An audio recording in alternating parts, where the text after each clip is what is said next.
Hello, so by request I'm going to show you how to set up a script that allows you to swap videos from Vimeo.com in an iFrame. So here we have a very simple page and it has an embedded video from Vimeo.com, and also up above it there are some links that basically link to other videos on Vimeo.com, and if I click one of those links it takes me out to Vimeo and takes me away from my page. So what I want to do is make it so that when I click these video links, rather than go to Vimeo.com, instead the video just reloads in this iFrame below. So let's look at the source code, the HTML, and here you see we've just got an iFrame that's embedded here at the bottom of the page, and we're setting the width and the height of that iFrame in the CSS, so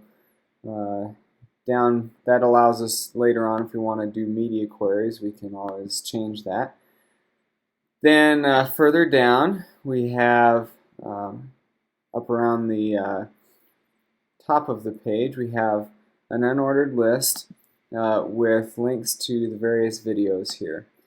So we're going to set up a script now that makes this a little bit more dynamic. So the first thing I'm going to do is go out to the jQuery website, and here you can see where you can download the jQuery library. Now there are different versions.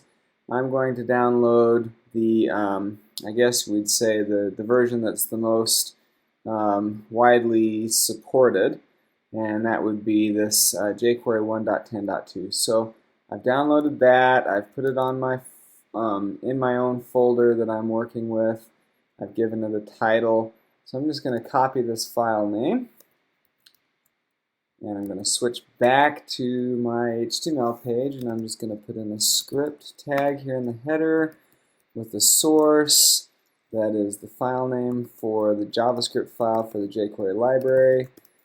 Close that up, and now I'm going to start another script tag that is going to house the function that I'm going to use to swap these videos. So I've done a little bit of Googling. I Googled for the search phrase change iframe source on click jQuery. And I went around and looked at some of the options that came up, and I found this one that I thought looked kind of handy and simple. And so I'm going to use this. So I'm just going to copy this little code snippet here, come back over to my HTML file, and I'm just going to drop that code snippet right into my HTML up there in the header between the script tags there. Okay, now this isn't exactly ready to go. We've got to do a couple of changes, but let me describe what's happening here. So this script is set up so that when the document is ready to be manipulated, so that's this document.ready function, which is unique to jQuery, then this function, it's going to basically execute a function that says any anchor tag that is clicked will then trigger a function to where the item that is clicked, so that's what is passed here through the E, this is picking up the item that was clicked. That item has a particular function that's unique to jQuery performed on it that prevents the default action from occurring. In this case, the default action when you click on an anchor tag is that it goes to the URL that is put in the href. So it's going to prevent that default action from happening, and then it's going to find an item with the ID that's referenced here, in this case some frame, and it's going to set the source attribute of that item to be the attribute of the hypertext reference of what we just clicked.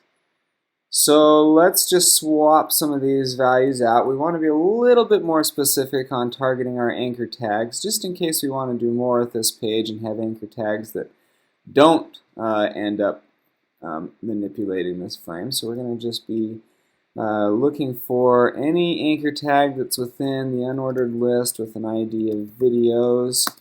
And we'll just add another, we'll just put in a descendant selector then for UL with an ID of videos, then descending down to the list item, then the anchor tag. So we're going to say any anchor tag within the unordered list with an ID of videos that's clicked will have this function performed on it. Okay, and then also we're going to need to change the ID of the iframe that we're targeting. So we made our ID Vimeo, so we'll just change that from some frame to Vimeo.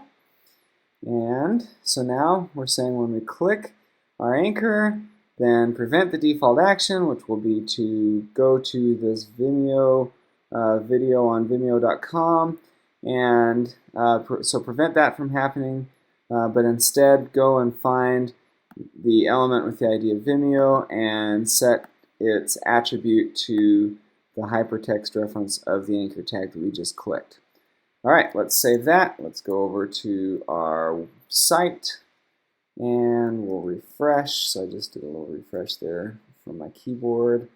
We'll let things load, and now when we click these links, ta-da, it swaps out our iframe and everything is just occurring on the page without the page itself reloading.